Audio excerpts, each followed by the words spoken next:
You have a pretty microphone. Not just the tip. Not just a tip. Yeah. Yeah. Yep. He does have a pretty microphone. You have yes. a pretty microphone, Ross. Yes. And I'm not talking about just the tip. This is the Tapped In Podcast, the podcast for beverage distributors that want to empower their sales team to drive business results.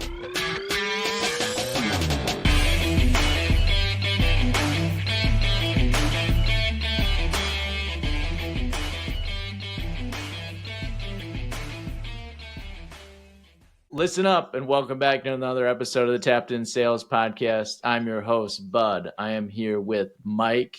We got Magic Mike. We need to continue to work on new names. I mean, you're sitting at home working at the computer, Mike, this week, Mikey. No road Mike this week. Not a road Mike. Nope. And we got Moneyball Ross as well here in his lair where it looks like the workout has again yet not changed. Nope. I'm still seeing 15 biceps. Don't hold your breath. Don't hold your breath. I love it. Oh, well, we're back for another fun episode. We're going to be talking about reworking the cooler and focusing around the non-alcoholic, non-beer segment. So this is going to be all like how sales reps are earning extras, focusing on everything they can sell in the portfolio, because us beer distributors, right, Mikey, we've done a great job of minting billionaires. And by minting billionaires, that means we've had to expand our portfolio to do business with all these knuckleheads that we make all this money for in the non-beer, non-alcoholic space. So this is things like Ghost, Calypso, Buckle Up, Liquid Death, Monster back in the day, Red Bull for some of the clients that have Red Bull, and a bunch of other stuff, right? I mean, how reps are focusing on these things. So we got a fun email this week from a rep named Sam at Dana Distributors. So check this out. So this is a busy deli, a low beer account, but high traffic and strong NA and soda sales. Coke and Pepsi have owned their space and usually wasn't, really worth focusing on if you're just looking at it through the lens of like your normal, like PFP and incentive driven stuff where it's a check the box or activity based. When Sam, as he talked about in his email, moved to this volume and profit mindset, it highlighted mid to high volume NA items that have high GP and was like, hey, it's worth the extra effort and return on effort for me to focus on this. So this on the left, these are the two doors, and let's zero in on these two doors right here, right, Mikey and Ross? Yeah, so that's we the can four see, picture, right? This is the board four picture. And key in on where this Heineken is and where these Stellas are, because if we pop over here to the after photo, we can see that he's added all of these new products and really organized this left door and the old door, moved the Heineken over, consolidated Heineken space, and then consolidated and twisted his space around. And did he add a shelf? It looks like you might have adjusted maybe a shelf height over here, Mikey. Yeah, and it looks, for the people that are not on YouTube or Spotify seeing the video, we have two half doors of NA. One door, probably 3/4 NA, and then two shelves of Heineken, and then one door, probably half NA and half Stella in the before picture. So split NA, and then we've got Heineken off in La La Land, and we kind of have Stella off in La La Land too with the NAs and not where they should be. Probably just a tough cooler set to work with. Yeah. Yep. And then the after picture. Are those just like old sandwiches down in the corner there? I think looks like a loaf of bread, actually. Yeah. Zoom. Oh yeah. It's Texas toast bread, bro. Yeah, man. All right. And right next to the butter, open butter too, in case you only need one. I mean, this is a great setup. You got butter and bread and some orangey stuff. Yeah, it's your orange juice. This is your like Staples dairy door, and you can grab a little chocolate milk on top. Yeah, a little egg, Texas toast, butter, some little milk. Who doesn't keep their bread in the fridge, right?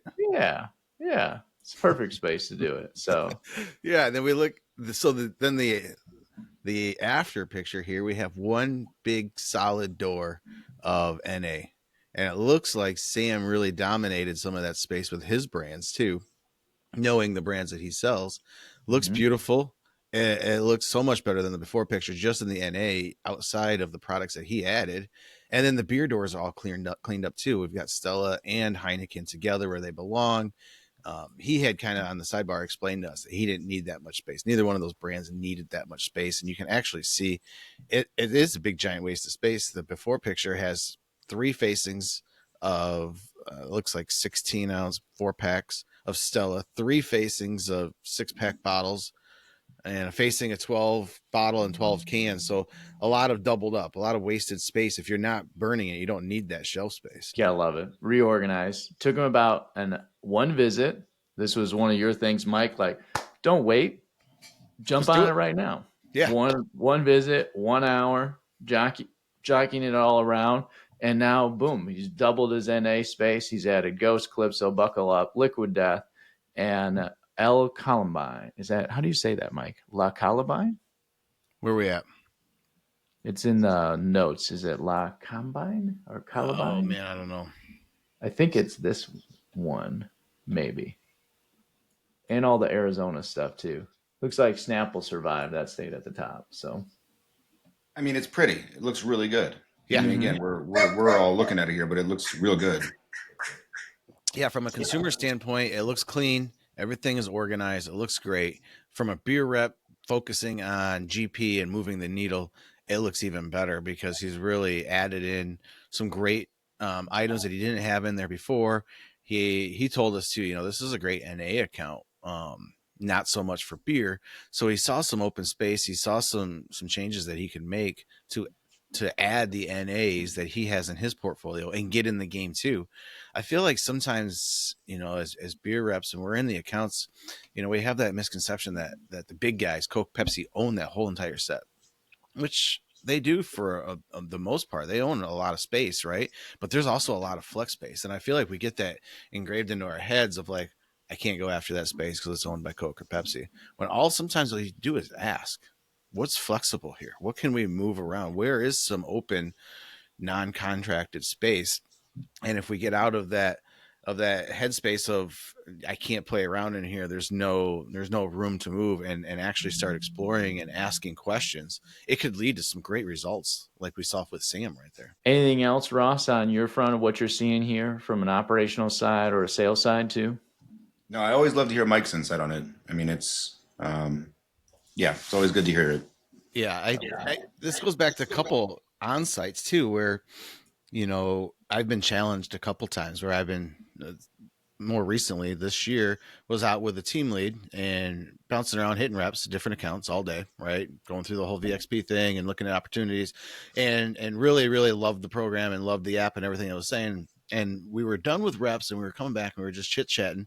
And the team lead goes, do you have a few extra minutes? Can we go to one more account? I'm like, yeah, absolutely. Let's do it. He goes, I'm going to take you to a perfect account. He goes, this rep is on top of its game. The owner loves us. We have every SKU in there, right? We own the beer cooler. We just own the space. We reset it. There's really nothing else opportunity-wise that we're missing. I'd love to be able to see what the app can tell us. So we go in there and we look around and peeking around the cooler. And yeah, sure as heck. I mean, the beer cooler was locked down. It was great. They dominated, absolutely dominated. There was like the slowest moving SKU was probably 2 or 3 in the 90 days aside from the one, but there was really nothing else they can add because they had it. So he's like, so in an account like this, how am I going to use this data to better the account? First thing I did, went to the NA filter. We had 0 NA in the account. And this is in the prime. This was an AB wholesale. And this is in the prime of Ghost, right? Where Ghost is banging. They had products like Liquid Death. They had products like Poppy, 16-ounce cans, which I still believe is really undervalued in convenience channel when we have the 16-ounce single. But there was nothing in there. So it's like, hey, here's your opportunity, right? Yeah. To think outside of that beer cooler, to think that we are more than just beer reps. We are total beverage reps, right? We have a whole portfolio with a lot of really great tools. And I always like to say too, we're not selling products, we're selling profit. And that profit doesn't always exist just within that beer door. We probably have a ton of tools in our toolbox back at the warehouse in our inventory to use to get in there and grow profits. And in most cases we do. And everything from energy drinks to juice. We saw Sam explore all 3 categories, right? He has sparkling water. He threw some juice in there and he threw an energy drink in there. perfect. Boom. If I have it, let's cut it in. Let's try to find it because there's opportunity out there. The creativity part is what's most exciting for anybody looking at this through a new lens. And it's kind of like we just go through all this block and tackling, and we've been doing beer for so long.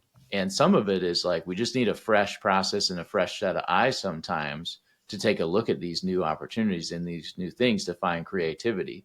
So where there's a lack of creativity, that's the opportunity to kind of step in and really shake things up and say, hey, this is a new way we need to think about stuff. And wholesalers have tried things like we've tried things, and we'll get into an example of that in a minute.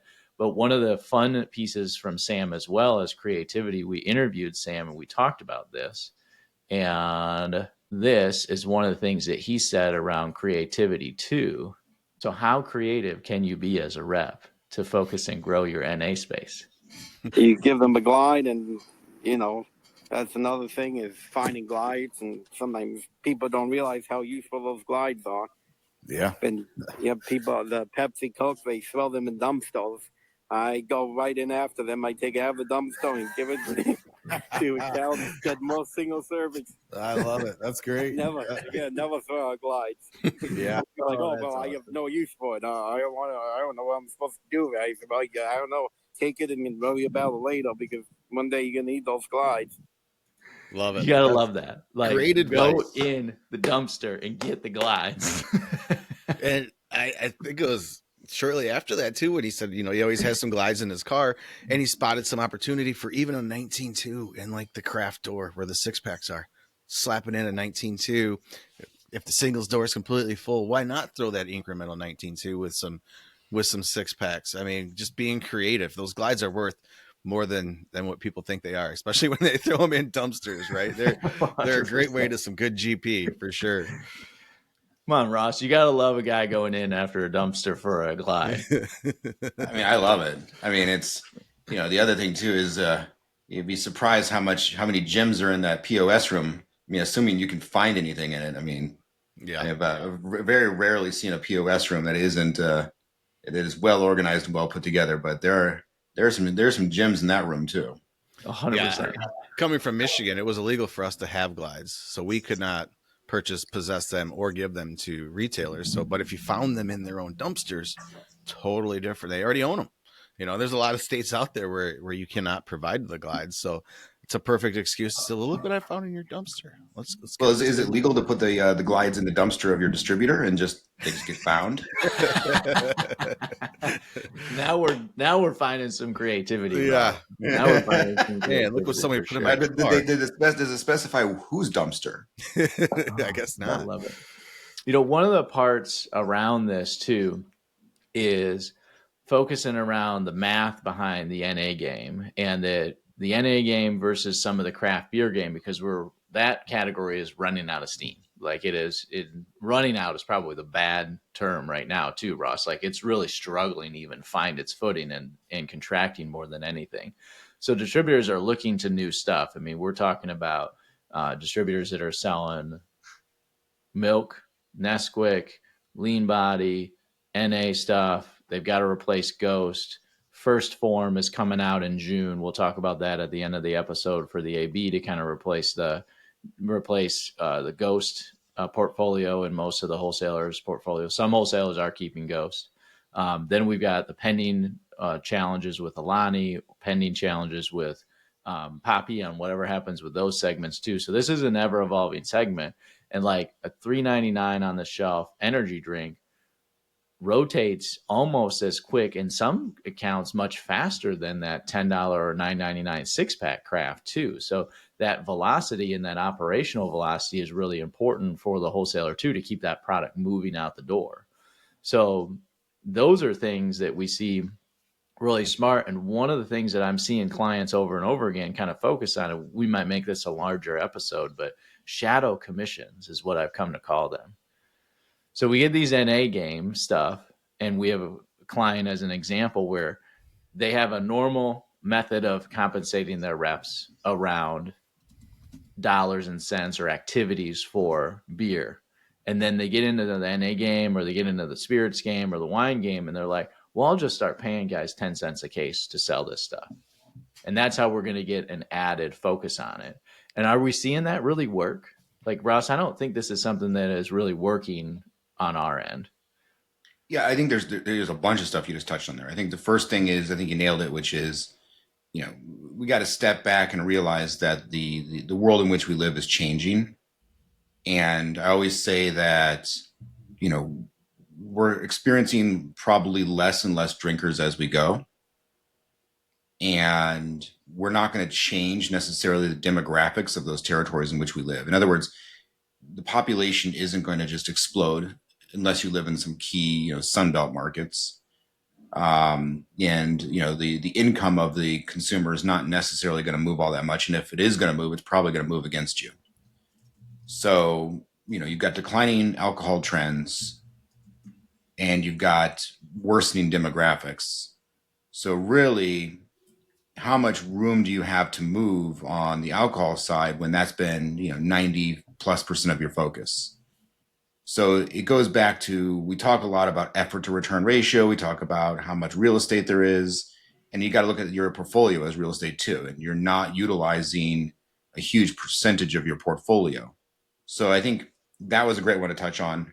I think you touched on loyalty, which we're going to need to come back to, because NA is not alcohol and it is a different loyalty game. Let's lean into that. Let's double. You want to lean into that now, or do you want to talk about the commission? Do that now. Let's do that. All now. right. Yep.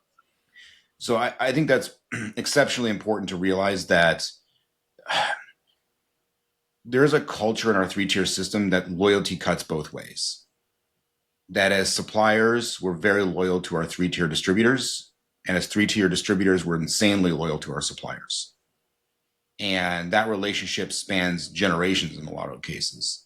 My grandfather and my father had a relationship with that supplier, and that relationship has cascaded down to me. That has permeated a lot of the culture around how we pay and how we approach brands and how we communicate to our suppliers. We got to look at NA as a different animal, because in NA, that loyalty is not necessarily there. And we'll see it over and over again, where they may be targeting a exit, a sale, and you are means to an end, right? If I'm an NA brand coming up, I'm going to pick the 3-tier system because it's the place where brands get built, right? And then once it creates value, then I can sell it. I mean, that's the reality of it.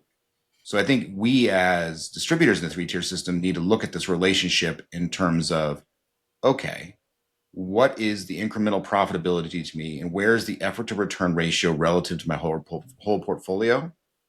And what makes sense for me to drive profitability and turns in the short term in that spectrum, and knowing that, what I really need to be focused on is, what is this brand supplier going to do for me, and making sure that I'm doing what's right for me, and make sure that in doing what's right for me, I'm going to build that brand. But I need to make sure that my effort to return ratio is aligned, and that makes sense across NA versus beer, and that it makes sense holistically in my portfolio.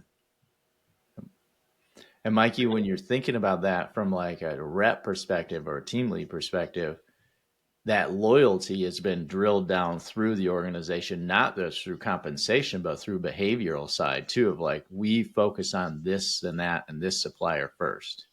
And then the rest of everybody else is just kind of like falls by the wayside, right? Yeah, you're right.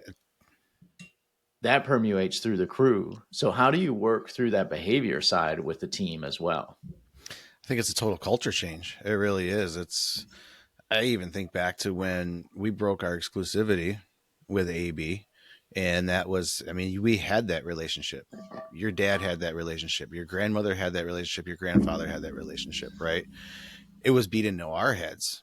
I had already worked there for many years. So that was built into my head that all of our sales reps, that was our supplier. These are our brands, right? And then when we started taking in some other brands, I wouldn't call them like the black sheep brands, but the focus was far less.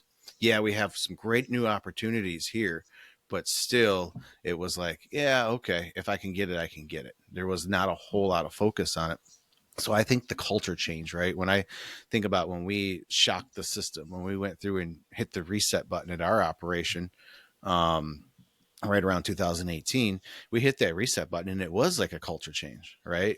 You called it a cult, but overall, everybody's mindset's really changed of like, hey, okay, we do have some priority brands here, which will always be priority brands. That's just the largest supplier, but we have a whole lot of tools to use here, and they are just as important too. Right? We have a whole portfolio of things that we were never using before, or maybe didn't give them a chance, or didn't put the effort into them than we did for some other brands. And they have some great opportunities. Why are we holding them down? Why are we holding them back? So I think the total relationship really starts with the culture, and you kind of sometimes need to hit that reset button as an organization and go back and, kind of erase time of this was the only thing we focused on for so many years. But hey, we have all these other great brands too. I think it comes back to what we've talked about on the podcast before, is that the 95-5, just because you focus on something 5% of the time away from your largest suppliers doesn't mean that that makes you an evil person, even though your largest suppliers may call you that or may be frustrated with that from time to time. Like that doesn't, because at the end of the day, as a wholesaler, and this is the culture that we're moving towards as an industry and a tier in the distribution tier, is that we have to take care of our own. No supplier is coming to save us. No, No, exactly. no one of them, not any one of them is coming to save us. We have to take care of our own. We have to make our businesses sustainable for the future and for decades to come. And we're fortunate that all of our largest partners are publicly traded. They have to live quarter to quarter. They have to focus every 90 days at a time. Our organizations are blessed with the opportunity to have much longer time horizons. And I used to, Sarah used to argue with me, and we're like, why are you butting heads with the director, with the, state director or the DM? Like, doesn't matter. I will outlast him. There will 2 be years. somebody else in the future, and we can solve these solutions, we can solve these problems later with somebody who's maybe more willing to, or more creativity, or that we just don't have some kind of backlog of challenges. And this isn't like I got in constant arguments with guys. It's, that you sat in these rooms with me, Mike, but we didn't blatantly listen to everything they said. We took what we needed to do to run our organization as efficiently as and effectively as possible. And that's why we were able to survive for so long at such a small scale that we were at Atlas too. Yeah. Yeah. We did what was best for us. And sometimes it was a great outcome for the supplier too. Usually it was. And if it wasn't for some of these other brands that we have picked up over the last 10 years, it'd be a whole new situation right now. There's some things going on in the market as far as the industry, a really tough first quarter, just losing volume. I mean, if we didn't have some of these other brands to rely on, we'd be in a pretty tough spot. We'd be cutting positions, cutting routes, cutting reps. So in a sense, it's been an insurance policy for the larger suppliers to have some of these smaller suppliers in our house too. Russ, anything else you want to add to on the behavioral side and kind of the culture of connection and loyalty? Yeah, I mean, we do need to realize that culturally these suppliers are different than our usual animal. Yeah. And a lot of times they have more of a startup type culture, which is really antithetical to the legacy family structure of our distributors. So, I mean, that can be an interesting relationship too. I mean, that could be an entire podcast as well. But I think it's important to realize that culturally they're very different. And, you need to think about who they are and what their objectives are. And you need to think about the relationship that you have with them through that framework. Who are you sitting across the table from? And keep that in mind. Well, let's tease on this shadow commission concept real quick. So to revisit the shadow commissions, what we're seeing from clients and prospect distributors, people that were thinking about joining the network, is that they've got variable comp in various different ways. All clients do that. One of the ways that they've broken off the NA space and the wine and spirit space is, let's just pay an incremental dollar or commission percentage or some kind of fee to the distributor sales reps for selling those items. The piece that we're noticing is that it's trying to drive behavior, but it's not. And the disconnection that I'm noticing, the way that I've connected the dots here, is that it's just not enough money to matter. And we kind of watch this. I want to run this by you, Mikey, because you watched this at Atlas, is that we did the same thing with Monster. And when we did it with Monster, we started with 14,000 CEs. We paid the guys like 23 cents a case. They collectively split like $4,000 worth of commissions for that year, which was like $500 a guy. The next year it was like 25,000, which is like $800 a guy. And as soon as we got to nobody cared about Monster. Like we didn't care at all, but the company made like $8 a case. Mm-hmm. So that risk and return ratio like wasn't matching the right way that it should be. Like it wasn't calculated out right for the reps. As soon as we hit 50,000, now we had 4 reps splitting almost 10 grand. Now it's a couple grand a guy on an annual basis. Now it was like, oh, this is a big thing. And like you could see that time frame to go from 50 to 80,000 cases and beyond just shrunk. Mike, Yeah, before you jump in there, I was going to say I want to go back to something you said a couple minutes ago, which is around resetting the relationship, and I think it's important for us to go back to first principles here. And what are we trying to achieve? And I think not enough. So we're sitting around at the ownership circle or the management circle, and we're saying we've got this portfolio extension.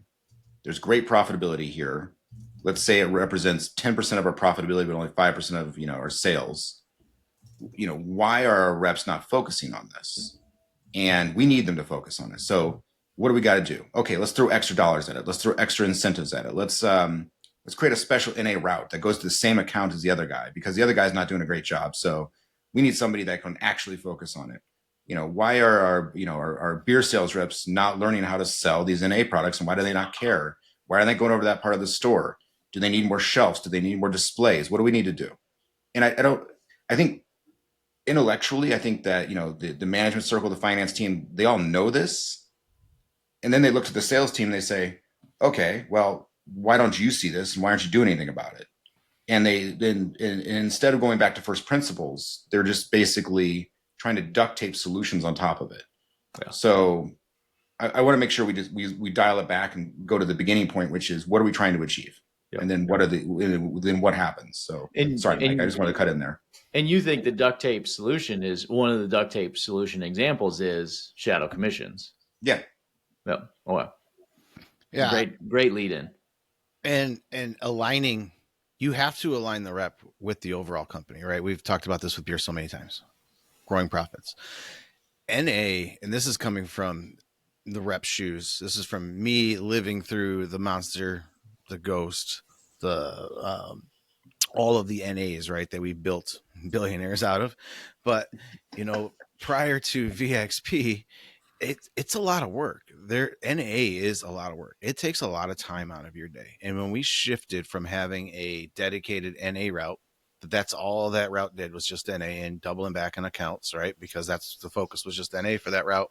And then we shifted to a model to where all of our regular reps also was selling NA too. You go into an account, that's adding a lot of time to your account. Not only the ordering process, because there's so many different flavors. If you have a big NA category, there's so many different SKUs, there's so many different flavors. And let's be honest, these accounts, 90% of them are not filling their shelves. So we're in there filling all the beer shelves, and then we're now unpacking all of the singles, which is a heck of a lot more work than big cases, onto the shelves. It's adding a lot of time, right? NA shouldn't be extra work. NA should be extra money. So when we really align those values of like, if I'm a rep, I don't care that it's taking me 20 extra minutes at this account to fill these shelves. This equals extra money for me. And until that's aligned, you're never going to get the results that you really want out of your NA brands, because it is extra work to the rep. And that's how they look at it. They're like, oh shit, we picked up another NA brand. Great. Now I have more shelves I have to fill, right? All of my accounts that never fill their shelves, that's going to add 20 minutes to each stop now. How am I going to even end my day? When you really want the reps to go, oh, hell yeah, that's a moneymaker. I know some great opportunities for that. I know exactly where to cut that in. Or if it's a brand that's already established in the market, it's like they've been really doing a poor job with this. I'm going to get it up off that bottom shelf.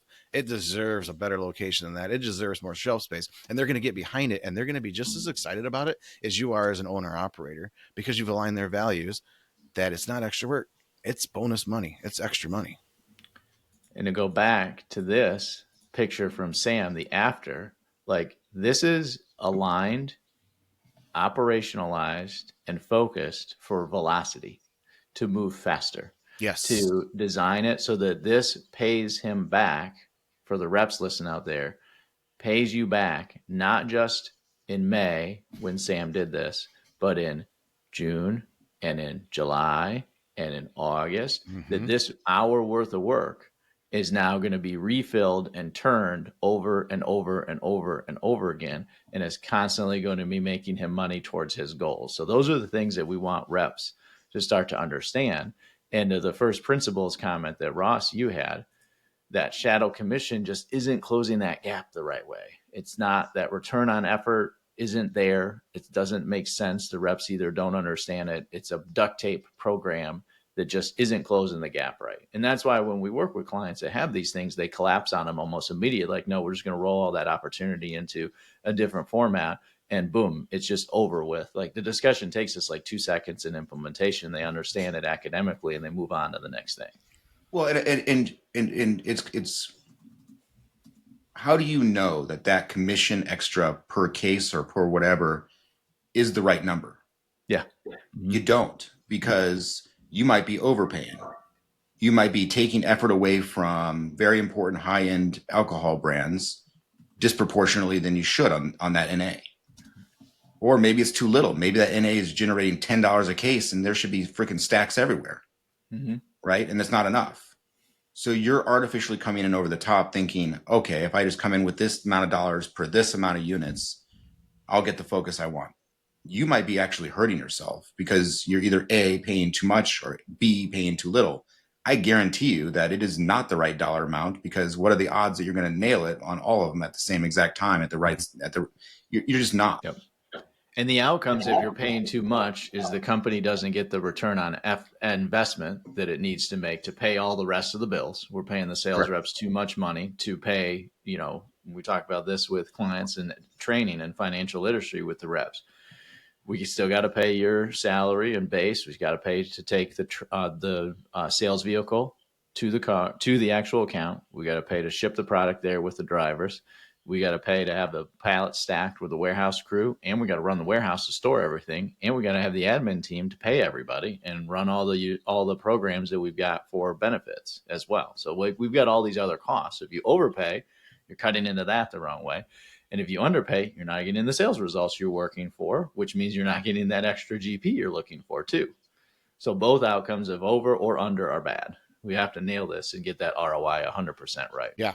And back to Sam too, right? Sam took an hour out of his day, exactly like you said, to increase the velocity on those items too. So he's getting paid every month over month, right? Sam's probably making an extra 10, maybe even $20 at that account every month now because of what he did. Now, some reps out there, and they always ask, like, what's the best way for me to really just crush my GP goal? How do I get out there and get after that? And my answer is always, you have to be creative. You have to think outside the box. You have to be creative, whether it's with the beer space, your displays, your cooler shelf, or your NA game. You have to be creative. What Sam did is a prime example of being creative. And what Sam did is also going to pay him every single month. Now imagine doing that at 5 accounts, 10 accounts, 20 accounts, and they're $10 extra a month. That really adds up really, really quick. An hour out of your day, or even a half an hour out of your day, you don't even have to do a full reset. But if you're in your accounts, especially NA and beer, and you're not looking at analyzing and already coming up with a plan to not reset, but reorganize the cooler, somebody else is. You're already too late. You need to be on top of it. You need to be watching what's moving, what's not, where there's opportunity, how you can expand on that, and then capture it. And that's why I always said, let's do it right now. Shit, we see opportunity, do it right now, because next week it might not be there. But that extra time out of your day can really add up. And after a year of doing that, and you have 20 accounts that are up $10, $20, I mean, that really adds up, and it's going to pay you back real quick. And I don't want to sit here and say that, going back, that you shouldn't have a NA dedicated rep. And we're not saying that you shouldn't have an NA dedicated brand manager. But I think if you're wondering why your sales team is ineffective at selling NA, it's not because they're not capable of understanding it. You may want to go back and think about how you're aligning the incentives, right? Because we just showed an example of a sales rep that was probably an old school beer sales rep. I don't know how long he's been in the business, but didn't take him long to figure out NA, did it? Mm-hmm. Grabs it right away. And this NA tweak or strategy for sales reps out there listening, when you have this humming along, it also pays dividends on the other categories you're selling too. Because if you're efficiently operationalizing the NA category, your retailer partners that you're doing that with at those stores are making additional money. You're raising your relevance in that retailer's mind. And now when you go back in to manage the rest of your portfolio, you get to optimize your space in new ways that somebody who is your competitor, who's just shipping what they want or checking boxes or is being lazy about the way that they're going to market, they're like, yeah, this guy just sends me shit and it dies. Like you can see, like but Sam, he puts together the door. It runs nice. I like the way that it looks. I make money. Sam, what do you want to do next? How do you want to tackle the next 3 doors or the next 2 doors or whatever? And you start to get to run that set the way you want to. Absolutely. And I think it's important to realize that Sam also cannibalized his own space. He reduced facings on brands that are key priority that are often asked against. And that's a good narrative for the retailer, because now the retailer looks at it and said, oh, you reduced your own space to increase my incremental profitability. Holy crap, Sam, you got my back. Yep. Yeah. He operationalizes space better. It's great.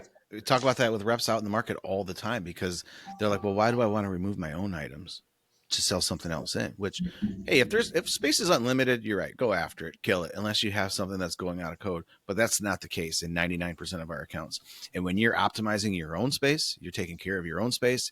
You're speaking to the negative of, this isn't working, I don't need this much space for it, I'm going to downsize my facings, or I'm not going to reorder this and I'm putting this in, because you're taking care of the account a lot more than all the competition is. And what Bud just said is exactly right. You are going to get priority number 1 when new space comes, and that retailer is going to do more than that. Something that you always want from every retailer is going to trust you, or they're going to trust you with that space.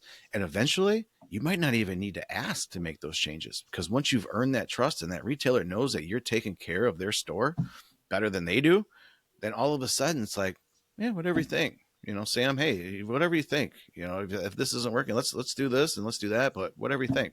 And that's the spot that you want to be in. That's the win. One other point I would make too is, like, if you're an ABDM, or if you're in Heineken looking at this and say, well, wait, whoa, not my space, buddy. Step back and realize that this isn't a used car sale. This is a long-term relationship. And if you want to come back and you want display action, Sam's relationship is going to get that in there. Yep. Right. So you might lose a facing. Are you really going to lose sales though? If you turn that case sideways, are you really going to reduce volume? I don't know, but you better hope that Sam's got a great relationship with that account when you're looking to sell in that innovation brand, or you're looking for display action. Exactly. Yep. Exactly. I'm glad we have touched on this episode today, because moving to the news side, we've got AB's First Form Energy rolls out in early June. We're doing this episode in early May, about a month before. And there's a huge economic tweak for distributors inside of this contract compared to other contracts that they've had before. It has been confirmed that First Form has a contractually guaranteed 5x gross profit buyout on the First Form agreement. So that now, Ross, to go back to your loyalty comment, when you're 1 or 2 times gross profit termination, there's really no loyalty, but 5x. Now you're economically, contractually more loyal as a supplier to that distributor, to like, hey, if I beef this money up, like, I'm going to get 5x my yearly GP for when I get terminated. So Mike and I talked about this earlier, like in another episode. Do you think that changes distributors' behavior? Will this be a little economic experiment that changes outcomes potentially? Do we know where that came from? Who It's drove in that? the BBD. Yeah, I know, but was it the supplier? Was it AB? Was it the distributors? Who actually negotiated that? Yeah, who did that?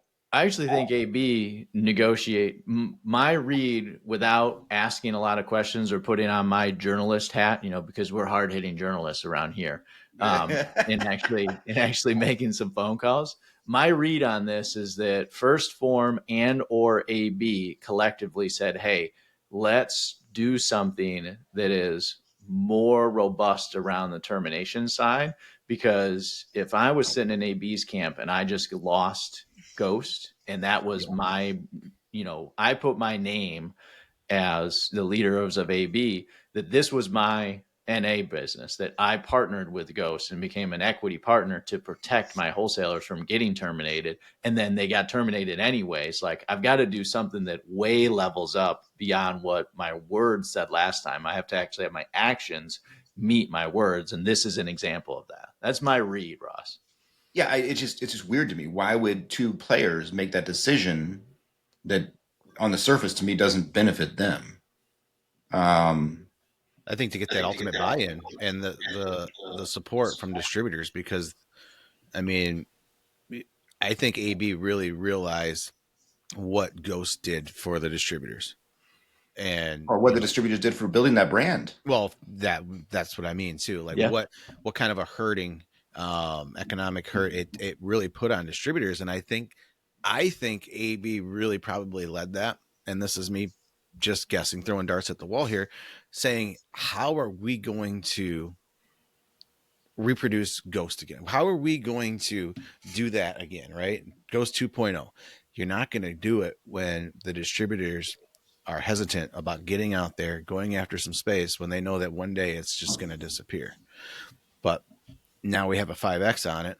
Hey, I've got a little skin in the game too. It is in my best benefit to grow this brand to where Ghost was, or maybe even beyond, because now I'm in it. So I personally, if I threw a dart at the wall, I would have to say AB probably really led that charge. The other nefarious side of this, the weird nefarious side of this, Ross, too, is that, is it a poison pill for an acquisition? Because if you make 5X GP and this brand really goes to the moon, like, it suppresses the asset value for Pepsi and Coke to purchase it, and it lines the asset value right back into Anheuser-Busch as buying that. So like, there's some financial engineering here behind the scenes that people have thought 4 or 5 steps ahead on this.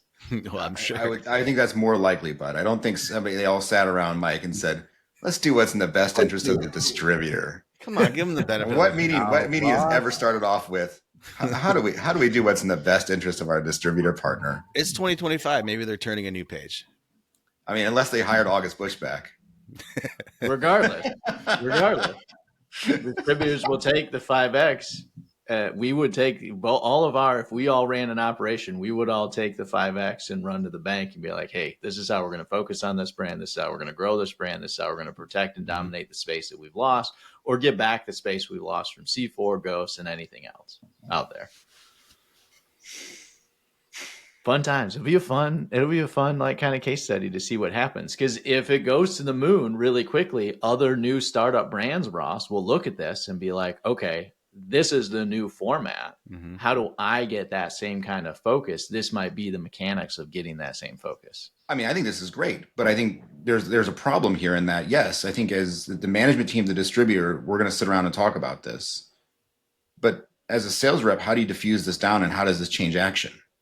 Because, I mean, yeah, whether we're paying a case commission, or were we doing, incentives, or we're doing GP payout compensation, the rep's not exposed or thinking about what is the the buyout situation going to be. It doesn't matter to them. Yeah, it doesn't matter to them, but it does matter to the organization. So I think there's an important question here about, even if it is great for the distributor, does it change any action the distributor takes? Because I'm sitting there as a sales rep, I'm still burned by Ghost.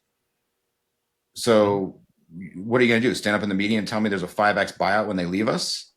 Well, I don't care. They're still leaving us. We still got to find a way to balance everything. It's a good place to kind of like wind down today's episode. We still got to find a way to balance the return on effort ratio, that even when that is the case, that we know we will get terminated out of these things, we'll still need to balance the economic outcomes for the rep and for the wholesaler today, so that we get the top level sales performance, regardless of what happens in some distant future when we may or may not get terminated out of these sales and these sales relationships.